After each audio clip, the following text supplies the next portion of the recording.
The hip hinge is one of the pillars of the deadlift. Let's talk about what to focus on to make sure you've got a proper hip hinge. So the first thing is to be able to tell when you're moving from your hips versus when you're moving from your low back. It's not that moving from the low back is bad, it's that in a hip hinge, you literally want to make your hips the main hinge point, not your low back.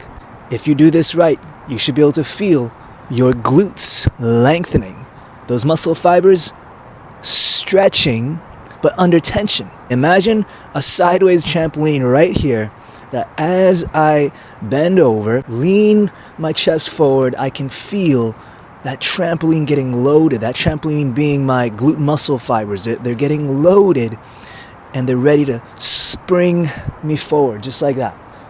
In essence, that is the hip hinge. Here are some things to look out for to make sure that you're able to get that. First thing is, don't lock your knees out like this as you're bending over, nor as you are standing up, okay? Because if you lock your knees out too early as you're standing up, then you completely lose your leg drive. Think of the hip hinge as a donkey kick into the ground.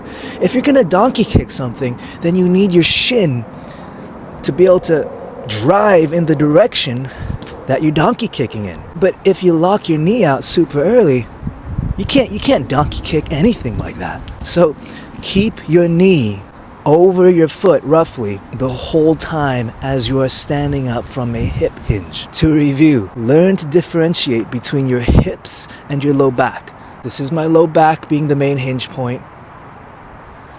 This is my hips being the main hinge point.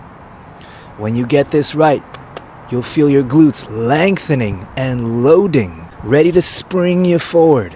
All right, that's the first thing.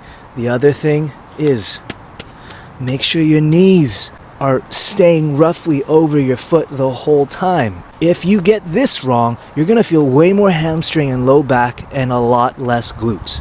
So you can use that signal for whether or not you're bending your knees enough. If you don't feel your glutes, bend your knees more. Lean over the balcony, send those glutes back, getting them lengthened and loaded. Shin is strong, ready to drive into the ground. And boom, there's your hip hinge.